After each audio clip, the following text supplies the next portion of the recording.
గృహన్నో అది కలశ గణపతి ఆవాహన స్థాపయామి కలశం మీద వేయండి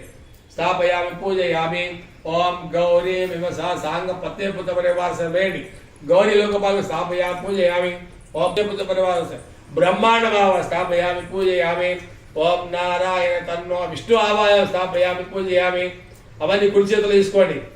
ఓం తత్పురుష మా తన్నో రుద్ర ప్రచోదయ మింటి దేవుడే వాళ్ళు శివుడేనా రుద్ర ఆవాయ స్థాపయ కలశం మీద మొత్తం వేసి స్థాపయామి పూజయామి కలశం మీద 3 సార్లు నీళ్ళు పాదయో పాద్యం సమర్పయామి హస్తయోగి పుజారికి స్నానం సమర్పయామి పువ్వుతోటి గంధం జల్లు శ్రీగంధం చందనం దివ్యం అన్న పువ్వు పెట్టుకో వీడిగా ఒకటి గంధం అది అట్లే ఉంచు చెంబులో ఉంచు ఇంకో పువ్వు తీసుకో గంధం జల్లు గంధం పువ్వు అక్కడ పెట్టేసి గంధం సమర్పయామి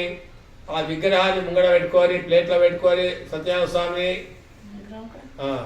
అలా మంచి కడిగి తమలపాకు పెట్టి తమలపాకు మీద దేవుడిని పెట్టుకొని అభిషేకం చేయాలి మీ ఇష్టం